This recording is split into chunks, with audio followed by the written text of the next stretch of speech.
বলি ও মালা, আর কতক্ষণ শুয়ে থাকবি বলতো? সূর্য যে একদম মাথায় চলে আসার সময় হয়ে গেল। আমি যে আর পারছি না, এত বড় উঠোন ঝাড় দিতে দিতে যে আমার কোমরটা ব্যথা করে। ওইদিকে আবার একরাশ কাজ পড়ে আছে, আর তোরা এখনো মাথায় বালিশ দিয়ে ঘুমাচ্ছিস। বলি মেঘাকেও ডেকে দে, তোদের পড়া আছে, তোরা পড়তে যাবি না? কই রে, উঠলি? দেখেছো কোনো সাড়া নেই। ওইদিকে ওদের বাবা সব দায়িত্ব দিয়ে কাল বেরিয়ে গেল। সব কাজ একা হাতে কিভাবে সামলাবো কে জানে। তার মধ্যে মা যে কবে আসবে, মাকে তো বলেছি যেন যত তাড়াতাড়ি সম্ভব চলে আসো। আমি একা একা এই দুটো বাচ্চাকে নিয়ে সামলাতে পারছি না।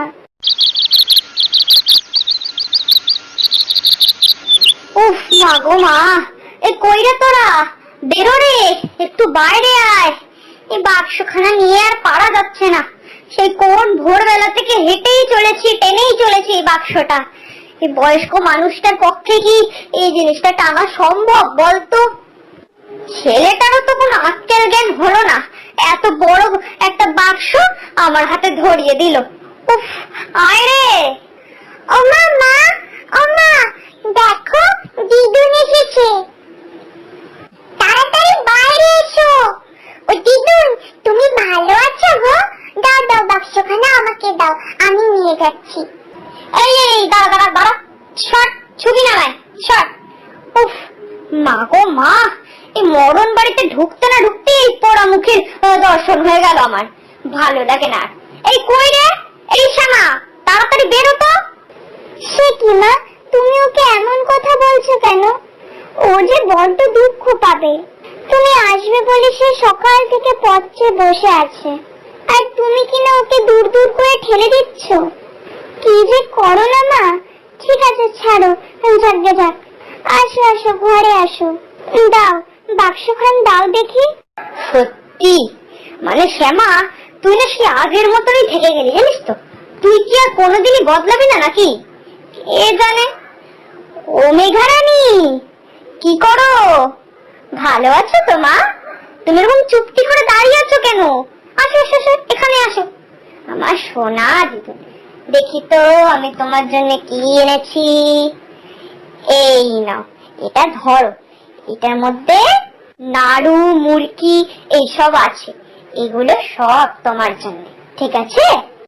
ও দিদুন, দিদুন তুমি আমার জন্য কি এনেছো? ও দিদুন, তুমি কি এনেছো আমার জন্য? মা, ও মা, দিদুন আমার জন্য কিছু আনেনি? আরে বাবা, তুই চিন্তা করছিস কেন? দিদুন যদি তোর জন্য নাড়ু মুরকি না আনে, তাহলে আমি বানিয়ে দেব। আমি তো আছি নাকি? তুই এবার যা, ঘরে গিয়ে পড়তে বস দেখি। হায় হায় গো, দেখো তো আমার মেয়েটা এখানে সারা দিন না খেয়ে না দে কাজ করেই চলেছে, আর ওখানে দেখো একেবারে মেম সাহেব জানো, সারা দিন খালি খাচ্ছে, নাচছে, ঘুমাচ্ছে আর ঘুরে বেড়াচ্ছে একেবারে। আহারে, আমার মেয়েটা না বড্ড বোকা। আর এদিকে মালাকে দেখো, ওর একেবারে আনন্দেতে ধরছে না। আপন বুঝতে পাগলেও বোঝে, কিন্তু আমার মেয়েটা না বোঝে না একেবারে। এই মেয়েটার জন্য একেবারে পড়া উতলে পড়ে। দাঁড়া না, দেখাচ্ছি মজা। এই মালা, এই এই শোন। কি রে, তুই সারাদিন বসে থাকিস কেন? তোর কি কোনো ধর্মকম্ম নেই নাকি? যখনই দেখছি তাহলে তখনই বোনের পিছনে একেবারে টই টই করে ঘুরে বেড়াচ্ছ তুমি। এই এই নে যা, ঠাকুর ঘরে ওখানে শাদি রাখা আছে, ওটা নিয়ে বাগানে ফুল তুলতে যা। তারপরে এসে ঠাকুরের বাসনটা মেজে দিবি। বলি হারি বাপু তোকে, মায়ের হাতে হাতে একটু কাজ না করে সারা দিন একেবারে ধেই করে নৃত্য করে বেড়াচ্ছ তুমি। ঠিক আছে দিদুন, আমি এক্ষুনি ঠাকুরের ফুল তুলে আনছি, তারপরে এসে আমি ঠাকুরের বাসনটাও মেজে দেব। এই বোন, চল চল আমরা যাই, খুব মজা হবে। এই না না না, ও মেঘা যাবে না। দিদুন তুমি আমার সাথে এসো তো। তুই একা যা তো, এমনি বাগানে কত পোকা মাকড় ঠাকুর থাকে, দিদুনকে কামড়ে দিলে কি হবে? হ্যাঁ ঠিক আছে, যাচ্ছি।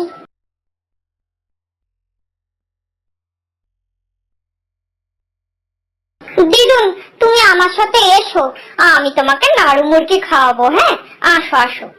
দিদুন, তুমি এখন নাড়ু মুরগি খেতে দেবে আমাকে? কি মজা, কি মজা। তাহলে দিদি আসুক, তারপরে আমি সবাই একসাথে খাবো, তখন খুব মজা আসবে। বলো। এই শোন, এত দিদি দিদি করিস না তো। ও কি তোর নিজের বোন নাকি? ও তো তোর সৎ বোন। তাও তো তোর মা তোর সৎ বোনকে বেশি ভালোবাসে, দেখিস না তুই সেটা? আমার তো দেখলে একেবারে গা পিত্তি জ্বলে যায়। শোন, তোর দিদির সাথে না একটু পিরিতটা কম কর। এখন থেকে আমি যা যা বলছি তাই তাই করবি। তোর দিদির সাথে অত মেশার কোনো প্রয়োজন নেই, অত কথা বলার কোনো দরকার নেই। কথাও বলবি না, খেলাও করবি না। বেশি মেশার দরকার নেই ওই মেয়েটার সাথে, বুঝলি? কি গো মা, এসব তুমি কি করছো? ওকে এগুলো কি বোঝাচ্ছ? কেন তুমি ওদের মধ্যে বিভেদ তৈরি করতে চাইছো মা? দেখছো তো আমরা একসাথে সত্যি কতটা ভালো রয়েছি। তোমাকে এখানে নিয়ে এসেছি আমরা সবাই মিলে একসাথে সময় কাটাবো আর আনন্দ করে থাকবো বলে, আর তুমি কিনা আমাদের মধ্যে বিভেদ তৈরি করতে চাইছো। মা, তোমাকে একখান কথা বলি, দয়া করে আমাদের মধ্যে ফাটল তৈরি করো না। তুমি কিন্তু আমার এই কথাটা মাথায় রেখো। আরে মেঘা, চল তুই আমার সাথে একটু চল তো, ওইদিকে আমাকে একটু কাজ করে দিবি, চল।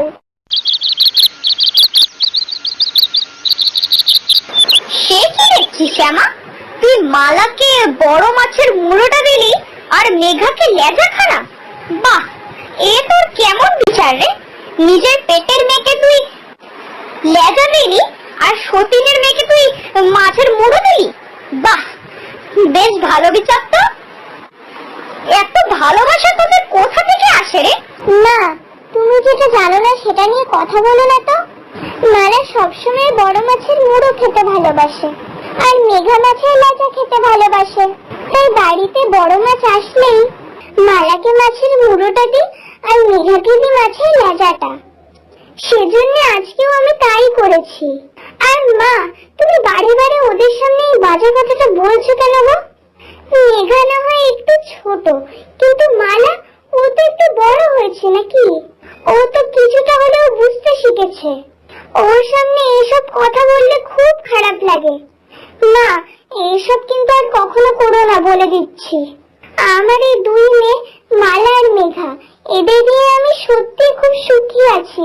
না না, আমি শ্যামাকে সামনে যতই বলি, আমার তো এরকম পিছনে সরে গেলে হবে না, আমাকে একটা কিছু করতে হবে।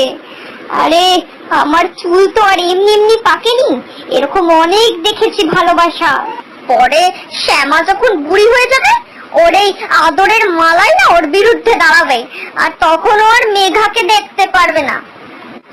না না, আমাকে শ্যামাকে এই বিপদের থেকে উদ্ধার করতেই হবে। ও মা, বলছি শোনো না, আমি একটু বাজারে যাব, তুমি মালাকে আর মেঘাকে একটু দেখে রেখো। ওদের কিন্তু রান্নাঘরের দিকে একদম যেতে দিও না, কেমন? সব ছড়ানো ছিটানো রয়েছে।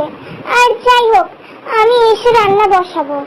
আচ্ছা বাবা, ঠিক আছে, যা এবার, সাবধানে যাস। হ্যাঁ হ্যাঁ বাবা, তুই তাড়াতাড়ি যা তো। আজকে তো আমাকে একটা হেস্তনেস্ত করতেই হবে। আজই আমি মালার প্রতি তোর সব আদিক্ষেতা ছুটাচ্ছি।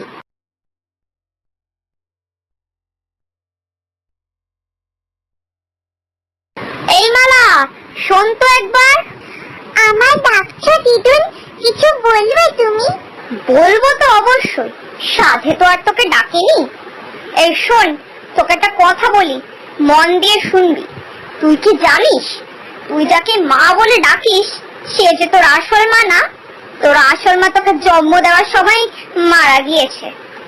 পোড়ামুখী বটে, একেবারে জন্মের সাথে সাথে নিজের মাটাকে খেয়েছে, এবার আমার মেয়েকেও খাওয়ার চেষ্টা লাগিয়েছে। এই শোন, তুই যদি শ্যামাকে সত্যিকারেরই নিজের মা ভাবতিস না, তাহলে আর সেদিনকে ওর হাতে হাতে রান্নাঘরে কাজ না করে বারান্দায় ঢ্যাং ঢ্যাং করে ঘুরে বেড়াতে পারতিস না। এই তো শ্যামা আজকেও তো মেয়েটা বাজারে গেল এই রোদ্দুরের মধ্যে। রান্নাঘরেও সব ছড়ানো ছিটানো আছে, কিচ্ছু গুছানো নেই। শ্যামা ওই রোদ্দুরের থেকে বাড়ি ফিরবে, তারপরে রান্নাঘরে ওইসব পরিষ্কার পরিচ্ছন্ন করে তারপরে রান্না করে আমাদেরকে খেতে দেবে। ও তো মানুষ নাকি, ওর তো কষ্ট হয়। তুই যদি শ্যামাকে নিজের মা ভাবতিস তাহলে আর ওর কষ্টটা এইভাবে দেখতিস না। তুইও তো পারতিস বল, রান্নাঘরে কি একটু রান্নাটা করে রাখতে।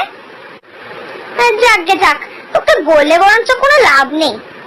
তোর যদি সত্যি বিবেক বুদ্ধি থাকতো তাহলে আমি ভাবতাম যে আমার ধারণাটাই ভুল। দিদুন, তুমি এরকম করে বলো না গো, তুমি কিছু জানো না। এটাই আমার আসল মা। মা আমাকে অনেক ভালোবাসে, আর আমিও মাকে অনেক ভালোবাসি। দাঁড়াও দিদুন, দাঁড়াও, তুমি চিন্তা করো না। আমি মায়ের জন্য সব কাজ করে রাখবো, মায়ের কোনো কষ্ট হবে না। দাঁড়াও দাঁড়াও, আমি এক্ষুনি রান্নাঘরে গিয়ে রান্না বান্না ঘরদোর মোছা সব কাজ করে রাখছি, মায়ের কোনো কষ্ট হবে না। তাহলে তো আর তোমার মনে হবে না যে আমি মায়ের সত্যিকারের মেয়ে না।